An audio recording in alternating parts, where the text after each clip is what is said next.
Welcome to Beyond the Code, the podcast where industry experts and brilliant legal minds discuss the impact of new emerging technologies.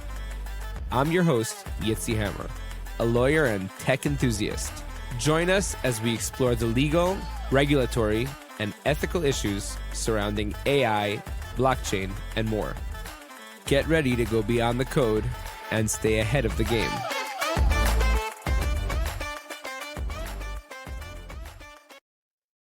Jamie Bartlett, I am very, very, very grateful to have you on today. As I just mentioned to you prior to recording, I've immersed myself in your voice and your text over the last month, and it hasn't only been me, it's like become a whole household thing. My 12-year-old son is just getting into 13 now.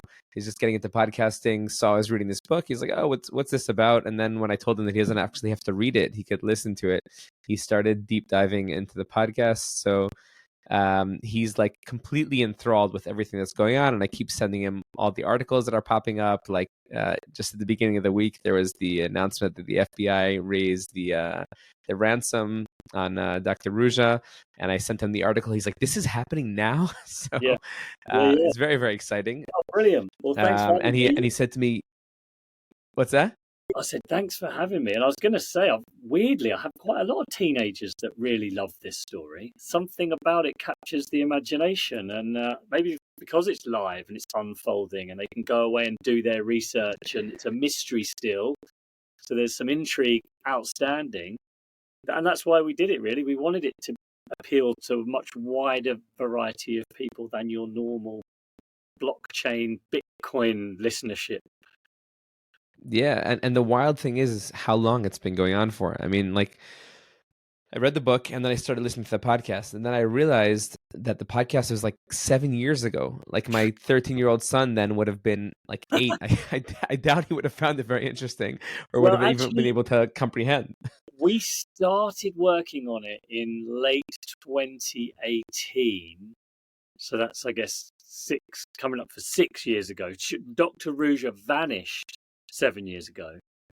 And we first published it in late 2019. So it's only, well, I say only, 5 years ago. About 5 years.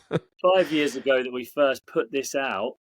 And it's, I mean, obviously COVID got in the way, which was quite interesting when you're looking for a missing person and you suddenly can't travel anywhere. That was very frustrating for lots of reasons.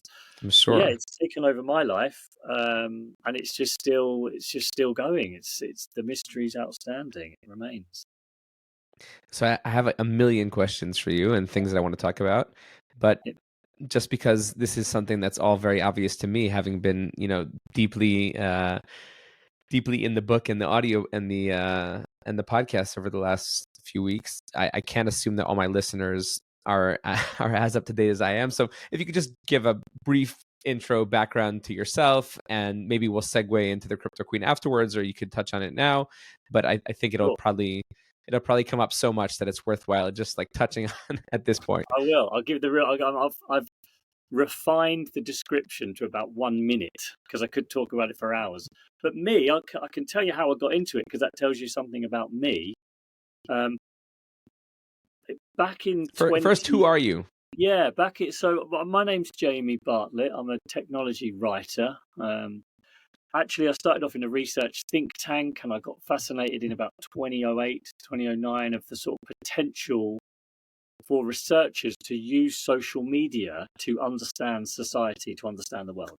Like very early on, social media was obviously going to change a lot of how we did politics and business and all sorts of things, and our romantic lives, and how we shop, and influence, and the nature of power, and all these big things.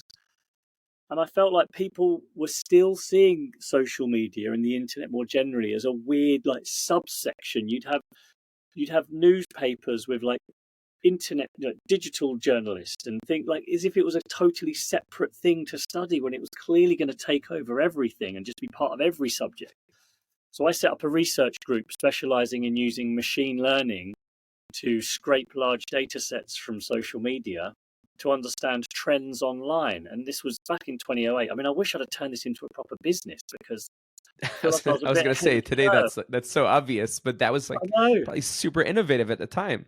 dude. Honestly, and I used to actually. I'm here at the BBC, and I used to do these studies and take them to the BBC and say, we've got some really interesting data about trends of what people are talking about. And they would not publish it because they said, this isn't real research. This isn't real. We're used to opinion polls with survey methodology. And I was saying, but there's a methodology here. It's an emerging one. It's changed so much now. But back then, yeah, people thought it was all a bit odd and a bit strange, but they were interested in it. Anyway, I started doing that for a long time. And then probably around 2013, I got interested in the dark net and how weird subcultures, extremists and radicals and sort of anarchists and fringe groups were always the most interesting and early adopters of any new technology. And I thought that was saying something interesting about society. And I started studying the dark net or hidden services, which you'll know all about now. But again, back then in 2012, this was fairly fringe. And I wrote a book called Very The fringe. Darknet.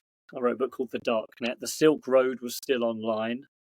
And I wrote about how people were using the darknet, how the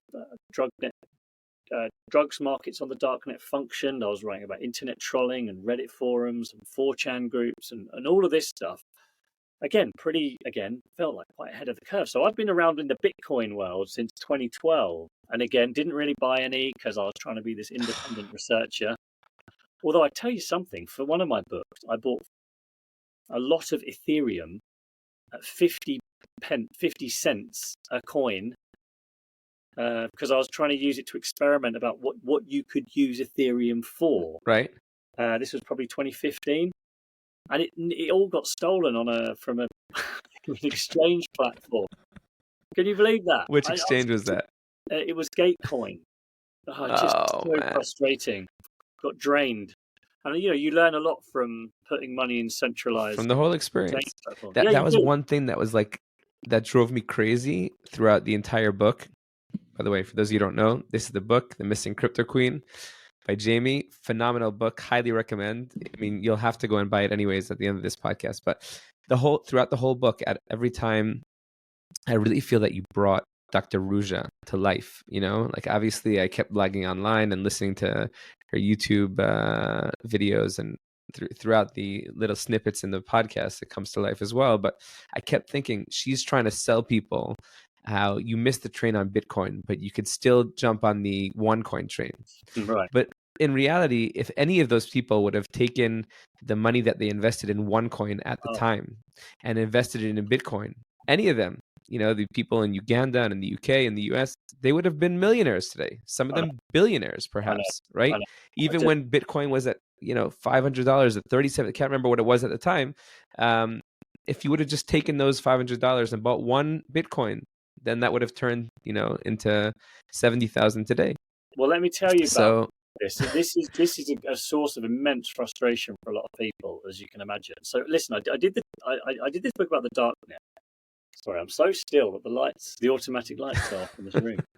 I did this book about the darknet, and then I actually did a TED talk about how the darknet drugs markets work back in 2014.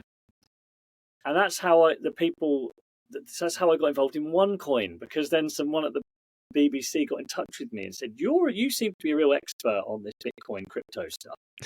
You ever heard of OneCoin before? And apparently it's like the second biggest cryptocurrency in the world. And I said, it's definitely not. I know all of the big crypto, and I've never heard of OneCoin. So this BBC producer, Georgia, she said, well, I've just been pitched it at a dinner party. Someone telling me this is the next big thing. And I've looked into it. It looks really odd. And the woman's disappeared. They don't look like normal crypto guys. These are all like multi-level marketing salespeople. Do you want to, would this make a good podcast, do you think? And that was it. And we were off and running.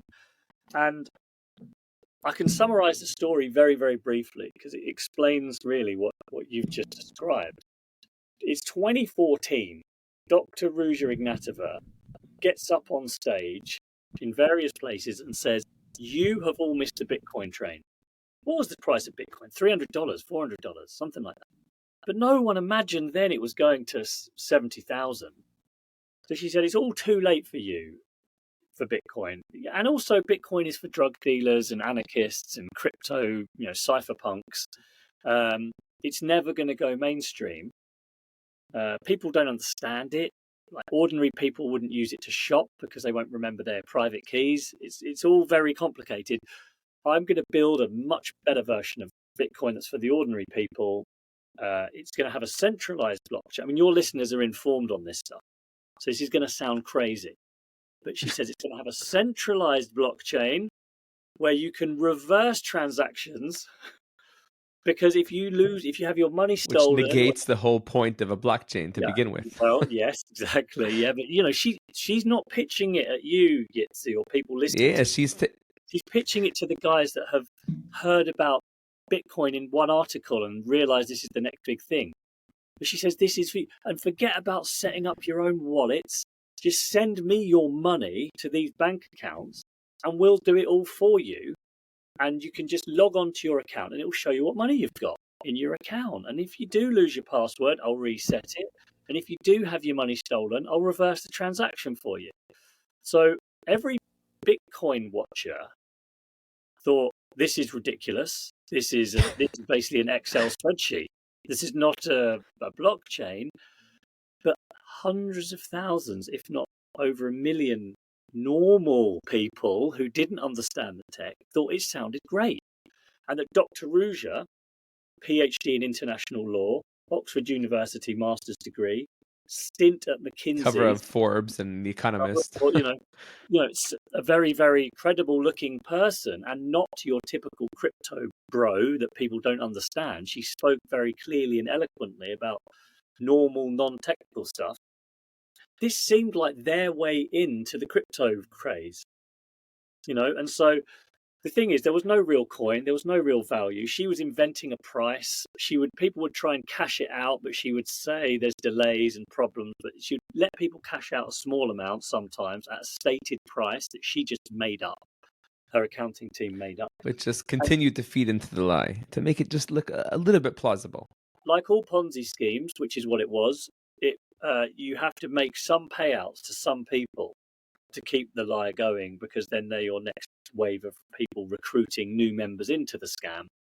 It was simply, and she sold this through multi-level marketing. So if you think of Herbalife, Tupperware, or Avon, you sell the coin to your friends and family. You do get a commission, an actual real-world physical, fiat money commission, and people were making money on that.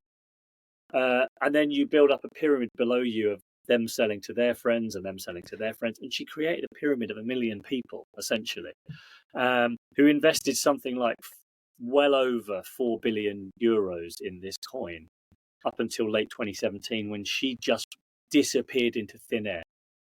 And she's still missing today. And she's now she's on the FBI's 10 most wanted list as of 2022. And just last week, as you said, they've increased the reward for information about her to $5 million. That's the joint most of anyone on that list. So she's kind of technically the most wanted person in the world at the moment. I think she is the most wanted woman in the world. No, she's the only woman on the list. Yeah, she's the only woman on that list. And she's a white collar criminal, and she's the only white collar criminal on that list as well. So when I started this story, I had no idea how big it was or where it was going to end up. I really didn't. I thought it was an interesting way into telling a story about crypto that would inform the masses, because too many, I'd found that there were a lot of crypto, don't want to insult you, but podcasts and shows that were maybe aimed at a slightly more sophisticated market. But we had in the UK 3 million investors in crypto, and most of them did not understand any of it. They just didn't, and that's most people. So we thought a story about a woman on the run is exciting, it's dramatic, and people will listen, and they might begin to learn how to spot the signs of a scam. And so that was what was driving. That helps me segue into like two other questions I wanted to ask you. First of all, how much of this obviously BBC production, you're a UK resident. How much of this was, in your eyes, a UK story, and how much of it were you trying to tell as a UK story? And Well, secondly, how much of your life has this taken over? How much does Dr. Ruja occupy your mind space and your schedule today? And has it occupied your your mind space over the last 7 years? yeah, right. Obviously, when you're making something for the BBC, you have to have a UK focus, really, because that is the core of your listeners. But we were always aimed it to be for everyone because the scam touched 175 countries. The UK was not by any means the Insane. largest investor group at all.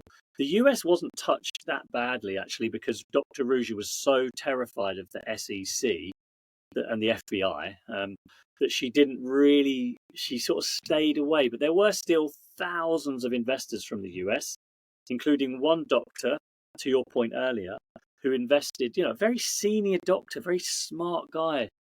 And one of the lessons here is that very, very clever people can make very bad decisions when it comes to crypto. When they see the price of Bitcoin going through the roof, rational calculation flies out of their minds. And even the smartest people fall for FOMO and don't realize it. They think they're too clever and they're not. He invested $800,000 into OneCoin and lost it all. And that was when Bitcoin was worth, $400. And if he'd have put that into Bitcoin, he would be a billionaire, I think. And he invested in it Yeah. because he was told that Bitcoin wasn't good. He'd missed his chance with Bitcoin. So God knows how he feels about this. But we wanted to reach everyone. I think it's a combination. Go on, sorry, Yitzy, go. I think it's a combination of of being misinformed or uninformed on the actual product, coupled with the fact that many times the people who are actually selling to you are your close friends and loved ones. Yeah. I never heard of MLM as, I knew of MLM, but I didn't know that it was this category called MLM. And when I read the book, I was immediately transformed back to being a 21-year-old. Recently finished my service in the army. And my best friend, who had just got married, called me and he said him and his wife are going to this really exciting convention and that I have to come and join. And I had no idea what it was about. I had just got my driver's license. It was my first time driving outside of the city. And I drove to this conference center in Jerusalem. And this guy got on stage and it was exactly everything that you described with Sebastian, like fireworks and big presentations. It was this company called World Ventures. And it was you buy this package and you sell it to other people and it allows you to travel. Somehow you end up getting free tickets to travel all around the world and somebody else gets rich. And I walked out. I think I have a very skeptical mindset. So thankfully I walked out and said, this thing is ridiculous. But him and his wife went ahead and they invested quite heavily their time and, the little money that they had at that point. And, we still laugh about it 20 years later about how, he got scammed and he tried to drag me into it. But it's so easy. This is somebody that I trusted. And I could have just easily got excited about it and got home and told my parents, my grandparents, and my friends, and they don't know a thing about it, but they trust me. So I think, and I don't know that much about traveling. So these are the best. You need to send in my book. So the thing is about multi-level marketing, you're dealing with the greatest salespeople on earth. They don't care what they're selling. They will sell shampoo 1 minute, and then they'll be selling cryptocurrency. Then they'll be selling, Tupperware or cleaning products. But they don't sell the product. They sell this vision of your life. The dream. You are an independent business person now. You need to create a team and be a leader and all of this stuff. And the funny thing is that cryptocurrency is a perfect product for a multi-level marketing scam. Because the problem with a lot of multi-level marketing is that you end up buying, and my mum was an Avon lady for a while, and I remember it, you end up having to buy products, shampoos and vitamins and whatever it is. And then you've got to try and shift those products to other people. And you end up holding a lot of physical stuff that you've got to try and sell. But with crypto as a multi-level marketing product, you can say, well, it's all virtual, so you don't physically need to hold it. Fake inventory. Yeah, exactly. And unlike Tupperware or shampoos and conditioners, this product will go up in value on its own. Like Amway's cleaning products don't increase in value when you just possess them. But she was saying this is the perfect MLM product, because maybe if you don't want to recruit more people, because that is very, very hard work what your friend got into. They make it sound easy on stage. Trying to sell stuff to friends and family all the time and turning every lunch into a sales meeting is exhausting. So she would say, you don't need to sell if you don't want to. You can just buy the product from a friend or family and hold it. And the thing about it is that all these people that were buying OneCoin and recruiting their friends thought they were helping them. They were like, I've got to let my friend in on this. Like, we're going to get rich together. They weren't trying to scam them. They were trying to help them. It wasn't even sometimes to get the referral fee. It was just like, I want you to have what I'm going to have. Like, we're going to... Totally. So it was such a cleverly designed scam. It's an MLM sort of pyramid scam, but with crypto on top of it as the product. And the timing was so good because OneCoin went crazy. It almost tracked Bitcoin, because you remember Bitcoin's first proper bull run was in mid 2017 to late 2017. I think it got up to $19,000, something like that, $18,000, and just it went down to like 7. It went down again, but just at the time that OneCoin was looking like it was going to implode for good in the middle of 2017, Bitcoin goes crazy. So everyone starts investing. And then people are like, it can happen. Yeah, exactly. It can happen. And people would say, Dob, it sounds too good to be true, this OneCoin. Dr. Ruja is promising to make you 300% monthly returns. It's obviously a scam. And the response would be, Bitcoin went up that much too, and I don't want to miss it. So there was a lot of interesting psychology they were using here. So anyway, that's and the BBC, we wanted to make it UK focused, but the story took us to like a small rural village in Uganda where every single person pretty much had invested in OneCoin, and they'd sold their assets, they'd sold their animals to invest in OneCoin, and OneCoin was more famous than Bitcoin in these places. And it was so weird getting to this tiny place, 4-hour drive from Kampala in Uganda, and everyone knew OneCoin and everyone had put money into it. And I thought, I cannot believe this. And with the BBC World Service, you can reach a very, very big audience. So it was partly for the global market too. Your second question was about how much it's taken over my life. In two ways. In one way, in a very good way, because I was always known as the darknet guy. People knew me for that, and now I'm known as the podcast guy or the crypto queen guy. And that comes with a lot of benefits. Like, people want my advice. I help people write their podcasts. I've written a few other ones as well about different scams that have been successful because I've got a reputation now. And you know how you get kind of typecast, but in a good way sometimes. It's been that for me. But I don't think people who listen to these podcasts understand how stressful it is when you're making them. A lot of rumors surrounding. I'm sure. Well, the risks of it. I mean, we sort of now know that Ruja was actually quite tied up with organised crime in Eastern Europe. Various drug gangsters. It seems very possible that they were using OneCoin to launder money. They were providing her with protection, maybe after she disappeared as well. And these are very, very serious, dangerous people. And you suddenly find yourself investigating them, and they don't want you to. And even if you're being paranoid, the paranoia can still really harm you. You're still very nervous, worried about where you go. Like, is anyone following me home? And so it's draining.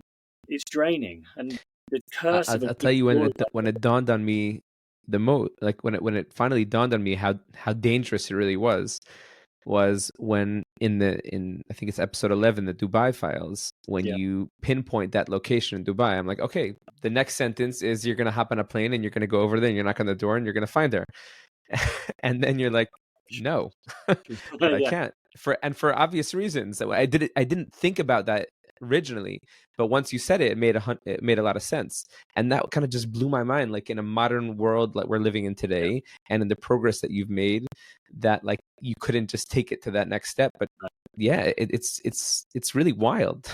It's frustrating, and you don't want people who are listening to think you're a sort of a coward and you're not willing to do it. And I think people who are listening might have thought, just go undercover, pretend to be someone else, like a pizza delivery guy. You don't mess with this kind of stuff. Cycle up You to don't. this house and knock on the door, and maybe Ruja will be there, and then quickly record it, it's like you can end up just getting thrown into prison, and they'll throw away the key.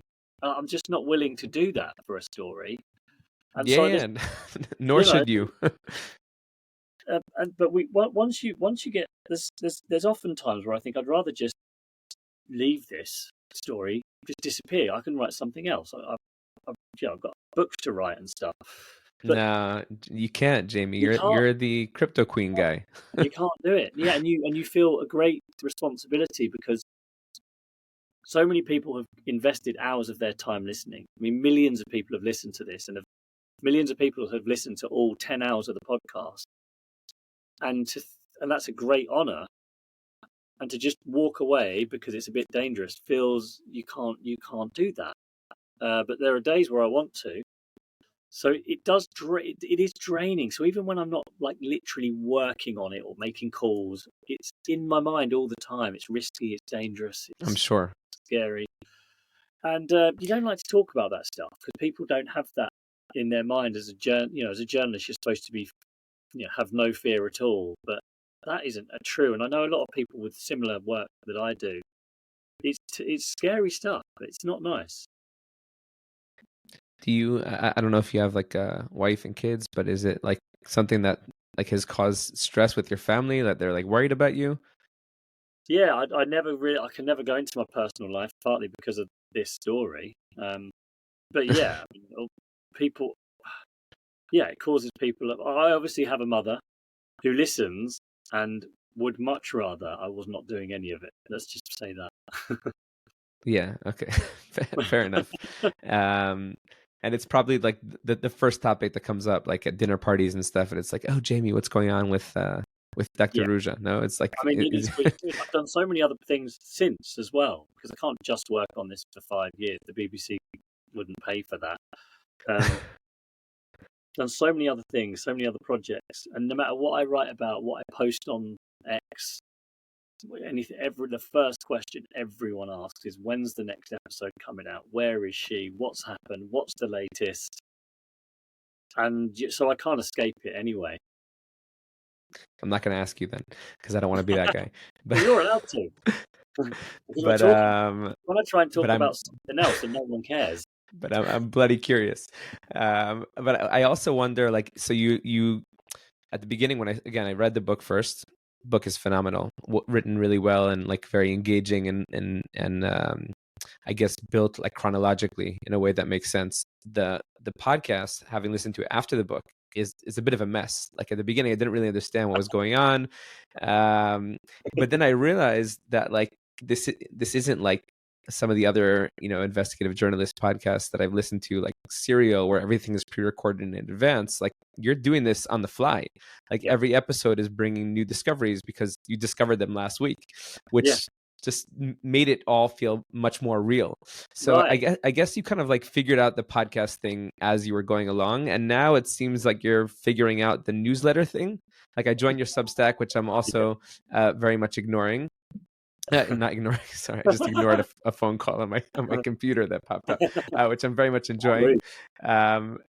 And now and I guess like the new thing is newsletters. So like are you trying to just figure out how to roll with that as you go along? I see that you like promote the Substack pretty heavily on your Twitter and on your LinkedIn. Yeah, I mean it's Yeah, so you did it the wrong way around. The podcast, what would have been better to listen to first, because that's what we made first, and we didn't know. You think it sounded messy? You're right. We didn't know what the hell was going on either, and we made the American podcasts like Serial and Caliphate and all the big famous ones. They are usually pre-recorded. Everything's done, and then they can tell this beautiful story. And we thought, let's try something different and do a real-time, week by week live investigation. And this is one of the reasons why in 2019, when it came out, it was such a smash hit, because we didn't know what was going to happen next week. We're getting tip-offs and stuff from people who are listening, and we're trying to So cool. we're jumping on a plane last minute to try, and then rushing back to London to turn it into an episode to get it out on time. And people love that, because you cannot fake that kind of drama and uncertainty. And then by the time I came to write the book, I'd researched the whole backstory and what was really going on and what we didn't know when we made the podcast. So they're very different things, and that's it was the most stressful thing making it, to try and do a real time investigation, and very risky actually for the BBC, because it could have been an absolute disaster. But it just kind of worked. But the Substack, And the OneCoin, the OneCoin guys kind of like lashed out and took a hit at the BBC to try and, I guess, discourage you from continuing the story. How did the BBC react to that? I mean, I'm sure this isn't the first time they've been intimidated by people in a story, but still, it must have been fun. The thing is about the BBC, it's got such a wide global reach that smaller journalists or smaller outlets could also try to expose OneCoin and criticize it, and they can kind of brush it off and ignore it. But the BBC is this like giant. So when the BBC's onto you, you really got to do something. You've got to respond somehow. Because obviously our report was clearly going to cost them sales, going to cost them money. They were going to start losing business. Yeah. So one of the things that they did is they coordinated a big, I don't think this was in the podcast, but I can tell you what happened. They'd coordinated a big complaint, a mass complaint of members before episode 1 was even aired. They'd put in this huge complaint. How did they know? When you're making, just because you've been digging around. When you're making allegations against companies or individuals, you have to give them what's called a right of reply. So typically, a couple of weeks before your work goes public, you will take your allegations to that person or company and say, we are planning to allege that OneCoin is a multi-level marketing pyramid scheme. Dr. Ruja is a convicted financial scammer. That there's no inherent value in OneCoin, and all these other claims, and you have to put it to them. And that's always the hardest part for a journalist, because no one in the world knows you're doing this yet. But then this is the first time they learn, and then normally you might give them a week or so to respond, and then you've got to try and incorporate their response somehow. And sometimes their response might change your story entirely. So they knew 2 weeks before everyone else that our big thing was coming out. So they obviously said, oh, these are all lies, and blah blah blah, and gave our legal response, which we considered and incorporated. If you listen to the podcast, we'll say OneCoin says blah blah blah. OneCoin says they are a true legitimate cryptocurrency with a market value of €42.50 per coin. And sometimes it's annoying, you've got to include it, but you're like, that's just a lie. But I'm going to have to give. I actually think it was so ridiculous that it kind of made it. Yeah, kind of. Yeah, it sort of worked. So is it something that your legal team, or your legal team at the BBC legal team, gets deeply involved in, ensuring that you're reaching out to the other side for comment and ensuring that you're keeping these things clear to listeners? Is there a legal audit before the episode goes live? Oh my goodness me! This is another thing that people don't realize.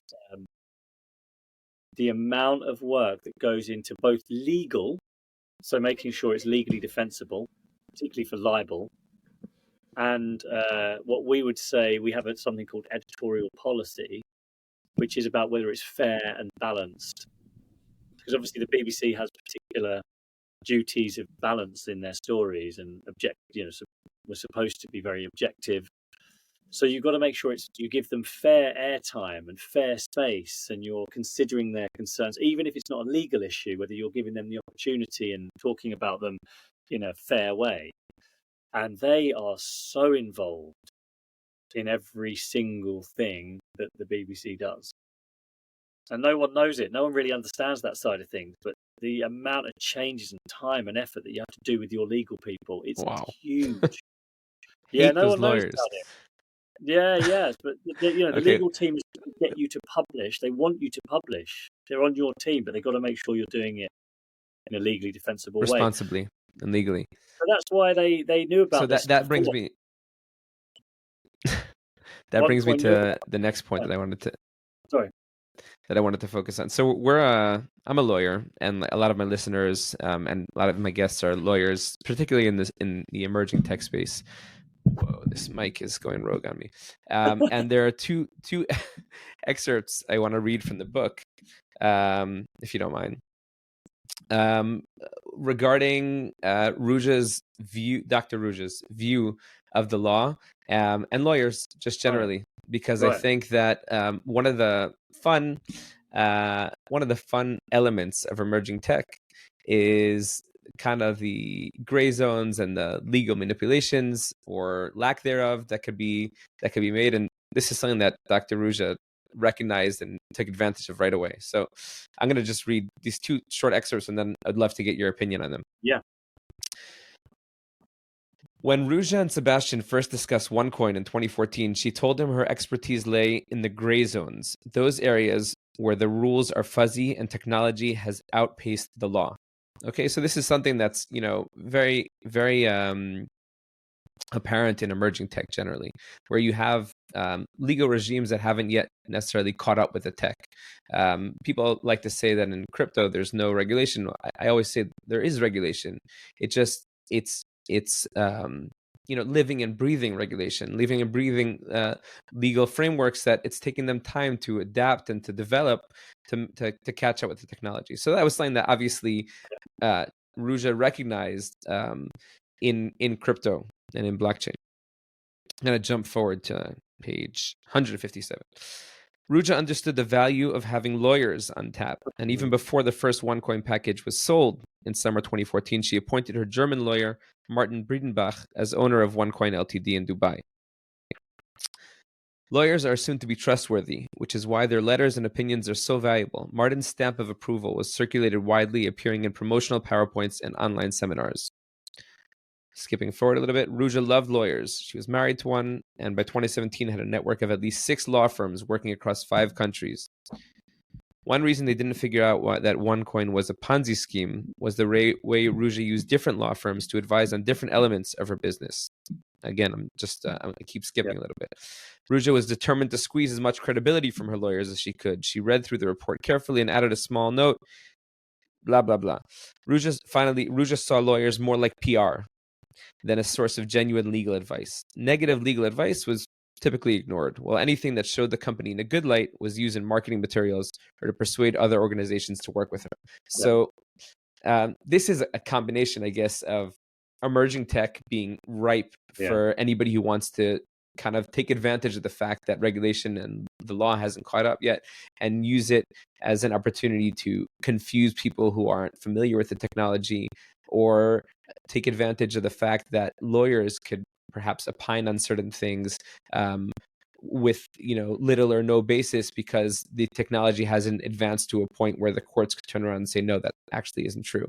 And I guess it's kind of interesting because at the beginning of any technology, you spoke before about how, like, when social media started developing, people didn't realize yet that social media was going to be the future of all media. They thought it was some kind of like subset. And that's also evident to the fact that when new technologies emerge, nobody really knows how to address them yet. And that was something that Ruja recognized and took advantage of. What are your thoughts on that? That's right. I think scammers are you think about where scammers live. They're on the edge all the time. They're trying the gray zones. They're trying to look legitimate, to people they're trying to sell to. But they often know they're on the wrong side of the law.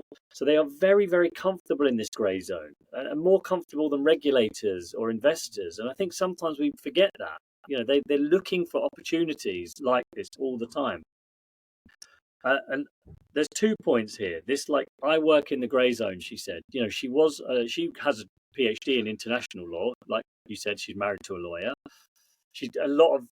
So she understood law quite well and its problems. But I think specifically about the grey zone, here's what she understood. She knew that countries like the UK did not really have any clear regulation about cryptocurrency in 2014, 2015. It's a bit different now, but back then, it wasn't obvious what regulator, if any, would be responsible for the regulation of crypto. So still not in some respects. Like there's still these fights between the SEC and the CFTC. That's it. Yeah, that's right. And that problem does present her with an opportunity. So she would say in her promotional material, she would say, if this was a Ponzi scheme, if this was a scam, do you really think that the UK authorities, like the Financial Conduct Authority or the Metropolitan Police, would allow us to openly operate, would allow us to host events, would allow us to open bank accounts? And I'm afraid the answer is yes, because they didn't know what it was. They all believed at the Financial Conduct Authority that OneCoin was a cryptocurrency. They just took at face value OneCoin's own marketing material. And the Financial Conduct Authority at the time did not regulate cryptocurrency. No crypto firm had to register with them. They didn't have rules they had to follow because it sat outside what they call their regulatory perimeter. It's like we're not in charge of this. But then no one was in charge of it. So no one had the power to make statements about it or to enforce anything on it. The Metropolitan Police would have thought, God, is this an investment scam? I don't even know what it is. I don't understand it. I don't know who I should speak to. No one in the Metropolitan Police knows what this is. None of us understand crypto yet. She was able to say that the lack of action by the police and the regulators was proof that it was a legitimate product. And that's what the grey zone is. Before the regulators have figured it out, scammers operate very openly and say, well, we're obviously not illegal because we've just hosted a 10,000 person event at one of London's biggest arenas. It lends it an air of credibility. And that's absolutely. the grey zone. That's the grey zone. And I think she was thinking this. I mean, I think Dr. Ruja thought this would be a $10 million ICO scam. And there was obviously a lot around this time of ICOs turning up, or crypto coins or blockchain-based products, saying, we're going to revolutionize web hosting. We're going to revolutionize advertising. We're going to revolutionize interbank settlement payments. People would invest loads of money. Nothing would happen. The coin would collapse in value. And some people would walk away with a lot of money and investors would be out of pocket. And it was an ICO, not an IPO. So there weren't really any rules they had to follow in terms of registering anywhere. It would have been so easy. It's so easy to pull those off. It's so easy to actually perpetrate. Just issue the 2 billion token. Yeah, issue the 2 billion tokens and let them parachute to zero. And then exactly. Who do you have to blame? Like, I gave you a token. Yeah, exactly. It's a high risk industry. All the things I promised is what we hoped to achieve. And because it's an ICO, not an IPO, we don't have to file all these audited accounts for you or anything like that. And I'm hosting my ICO, etc. Yeah, that's the grey zone. It's that kind of thing. And yes, some ICOs were massively successful, but a lot just disappeared because the coin it spiked. All the early investors and owners cashed out, went down to zero. Nothing of value was delivered, and investors just had to walk away. And I think Ruja imagined that would be what happened to OneCoin. Just another one of those $10 million ICO scams. It ballooned for reasons I've explained earlier. It was such a good scam. Yeah. But those two things, that's the grey zone she's good at operating in, and she spotted that very clearly. And on the lawyer as PR, I think this was for me such an important thing. Dr. Ruja was trying to create a kind of circle of trust for investors. Her investors did not understand crypto, but they could see that she had top lawyers, top PR firms, top banks. She'd opened a family office. She owned all these different. She had like investment funds, and all of the very, very well-dressed professional people that worked for her in setting that up didn't understand crypto. And she would wave lawyers' letters at them and say, look, I have a lawyer who said this is a legitimate product. So they would get to tick their little box, say they'd done their due diligence, not really ask about the fundamentals of the business, partly because they were getting paid a lot of money. And she was able to use the legal advice as a way to just create a circle of trust, because everyone trusts a legal letter. That's a legal opinion is considered to be quite good, especially if you're doing anti-money laundering checks and stuff like that. So she knew what she was doing. She was just trying to she didn't care about the actual legal advice because she ignored all of it. So it was. I don't know if you've seen this, but this was what I think she was trying to do: use lawyers as PR, not for advice. Yeah, to add a layer of credibility, and I think it was like a couple months ago. What was the name of her like right hand woman lawyer, Irina something or other? Irina Dilkinska. I mean, she's been pleaded guilty in the US. She was their head of compliance. And she's right. So that was there was like a couple months ago. There was I don't know when exactly it was, but there was a whole bunch of PR around that. Something that you posted on LinkedIn, and then it's spurted this whole conversation around. Okay, that's why lawyers shouldn't take these consultancy roles within crypto companies.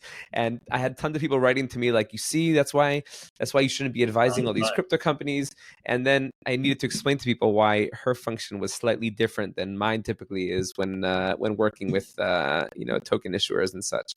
But what she was doing, there is a difference. See, Irina Dilkinska she wasn't a lawyer as such. She was a lawyer, but she didn't function as a lawyer within the company. She was a everything person, and the fact that she was a lawyer added a certain level of credibility, the same way that Ruja's PhD in law added a certain level of credibility, because people typically assume that lawyers with their ethical restrictions are credible people that you can rely on and trust. Correct. The actual professional practicing lawyers that worked for her from some of the biggest law firms in the world, they have not been found guilty of any. There's none of them have been found guilty of anything. Nor should they. They were brought in. They would give advice. She would do what she wanted with it. She would ignore the advice, but she would say, "Look, I have a letterhead from this person." Exactly, and it's kind of like smoke and mirrors.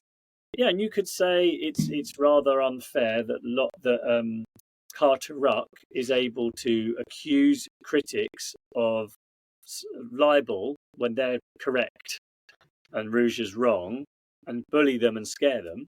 But they were doing their job. I mean, there's a whole set of discussions about that and libel law in particular and how it's used to silence critics. But the lawyers she employed, they're not getting into trouble. The ones that are people like Irina Dilkinska, who did have a background in law, but worked directly as a full-time employee of the company. And she was found guilty for money laundering. She was setting up shell companies for Ruja to move money around. Mark Scott, a lawyer who had worked for Lock Lord, left Lock Lord, went solo as an investment fund manager where he managed Ruja's money directly for her. Not as a lawyer, as a fund manager. Yeah, as a fund manager. So it was money laundering charges for him. So it's a subtle difference there. And she wasn't using Irina Dilkinska so much as PR. She was using the famous law firms as PR. Irina Dilkinska, she brought in to help her with compliance, like help me write some guidance so I might be able to get around this problem. But also, can you set up some shell companies for me? And I'm going to move, and you're going to help me move some money through it. like hopefully a Right. proper law firm would If not she was would, really would not. a compliance officer, she would have taken a look at the product and say it's non-existent, and she would have taken a look at their KYC and AML procedures and say they're non-existent, and she would take a look at the communications to investors or purchasers of packages and say you're misleading and misguiding people, right? Like that, she would have done compliance. Yeah. Um, Having not done any of that, then the fact that you have a title, compliance officer, is irrelevant. Yeah, we all the OneCoin critics, we all used to joke and say she's OneCoin's head of non-compliance, because that was really what she was doing. I love that. So I wonder, having deep dived into the darknet and now into crypto, what your thoughts are outside of the story on crypto and blockchain as technologies. Are you a skeptic? Do you recognize the benefits of these technologies? I mean, everything that Ruja was saying was true in a sense. It just wasn't true about OneCoin. Like Yeah, all these people in yeah, Uganda who don't have access to banking, like theoretically, cryptocurrency would be a phenomenal solution for them, but a real one that they could actually get access to. Would you? yeah. One of the reasons OneCoin was so popular around the world in emerging markets is because it was tapping into this demand for something like that. You know, people wanted it. People could see the benefits of it as well. And I mean, I've been writing about crypto for a very long time now, and I think any new technology is going to be is going to have a disproportionately large number of scammers involved because of the reasons I've said.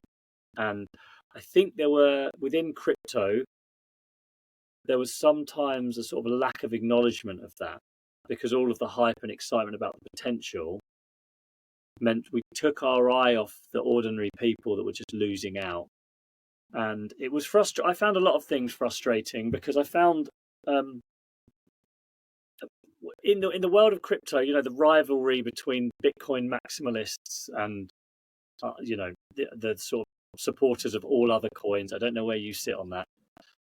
The problem is, if a Bitcoin maximalist calls Ethereum a scam, calls Ripple a scam, calls Litecoin a scam, and calls OneCoin a scam, what's the difference for an ordinary person? I mean, everything's a scam. So, you know, there was a bit of a frustration that everyone calling everything else a scam in the world of crypto meant that an actual totally fabricated Ponzi scheme Like sits a next to boy who Ethereum. cried wolf type of thing. Yeah, something like that, Right. exactly. And I think that the crypto community might have been able to do more to sort of, I don't know what exactly, but to recognise there's Mitigate a the. lot more scamming of Okay. ordinary people, especially when this went from the fringe to the retail investors. And it's really on the duty is essentially on that community to have saved a lot of people. And I think that's why OneCoin was popular within the crypto world, because they like to be able to like send it around and say, look, there are real scams out here as well. You've got to be careful. But I've always felt like crypto anarchy as a philosophy, the idea that your liberties can only be really defended through mathematics and technology, not through human law, is one of the only interesting new political ideologies of the last 50 years. So I became obsessed by the cypherpunks and the origins of crypto, and exactly what uses we'll find for some of these technologies, I'm not sure. And I say, people say NFTs. It's absurd that people would pay $70 million for a digital artwork that could be replicated. And I think maybe it's overpriced. Maybe that is a silly price. But don't let that detract from the idea that non-fungible digital tokens and artwork and things like that and assets, there's a place for that in the modern world. People have an increasing amount of their assets are digital. They'd like them to be secure. We're all worried about privacy. These are big subjects, and blockchain will have answers for some of these things. I mean, for example, our great concern about deepfake technology and deepfake videos. Blockchain may allow you a way of verifying original versions of content. There's a problem like deepfake videos where you could say, well, an ad-only time-stamped ledger could allow ordinary people to know what the original video was make a hash of it, and cross-reference it immediately against new videos of that or new versions of that video to see if it's been manipulated. So the idea of these sort of, chronological ad-only ledgers that are verified through mathematics and in a decentralized way, God, there's a load of applications for that. And people sometimes get obsessed with things being a bubble because the prices go up and down. And I think there's something much bigger going on. Same with the dot-com bubble. Maybe pets.com shouldn't have been worth $40 billion in 2000. But it didn't mean that the idea of e-commerce was one gigantic scam. It just took another 15 years for us to really work out what the social value of it was too. And so that is always my view on blockchain, that the technology is there. Don't get distracted by some of the bubbles and the hype and the prices. Absolutely. So do you have any Bitcoin? No, not really. I mean, I might have every now and again I find a wallet that I didn't realize I had because I used it when I went to like a crypto anarchist conference and they made me buy coffee with Bitcoin. So I ended up buying a Bitcoin. Okay, and but you have at least touched the technology. on a coffee, but I've got $500 left. But you've at least touched it, felt it, experienced it. Yitzy, I try to not have it because I try to be able to talk objectively about it without being, invested. And when you're at the BBC, I don't think necessarily. I mean, one of the things we always tell our clients in this space is that, and I wouldn't be able to advise on these things if I didn't interact with them on my own. So that's every true. wallet I've played with, every exchange I've played with, every cryptocurrency I want to, get a basic understanding of. So I'm just saying, like, in addition to reading about these technologies, like, have you interacted with them? And it sounds like you have. I have, yeah, but you got to remember the BBC. They're a very sort of strict. If you're writing anything for the BBC and you actually happen to own $1 million worth of Bitcoin, people would then say, it will affect your journalistic. I really trust you to tell me the truth about this.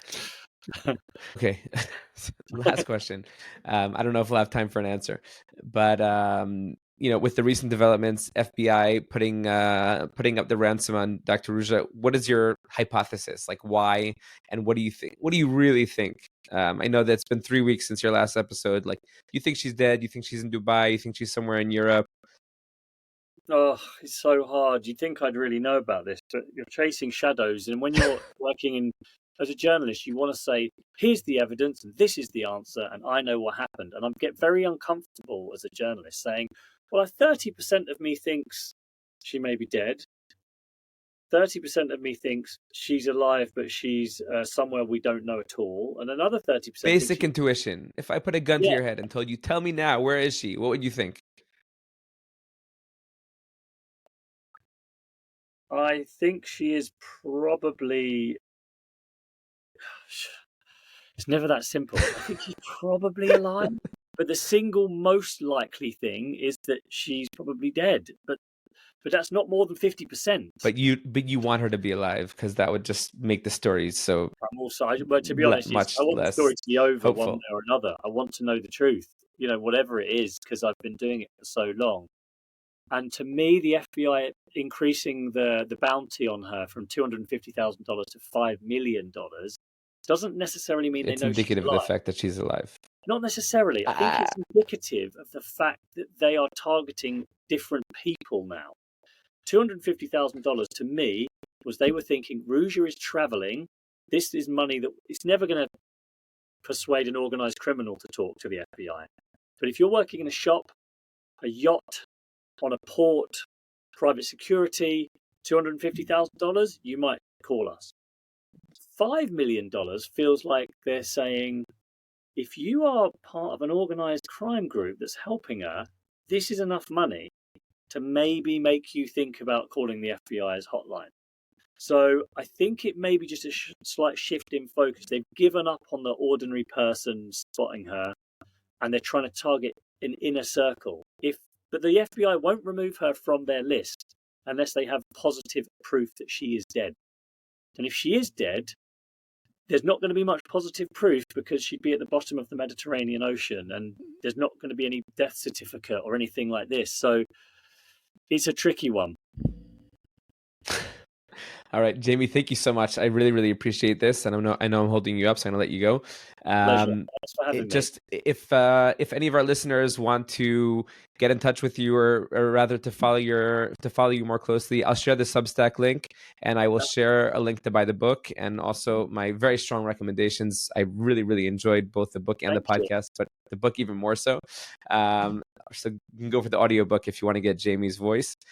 Thank you for joining me. No problem. Thanks so much. And thanks for all the kind words. And yes, Substack would be great because I post updates on the story there too.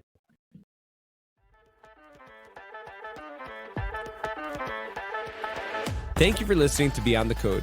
If you enjoyed this episode, make sure to subscribe, share with your friends, and to tune in again next week for more fun and insightful conversation.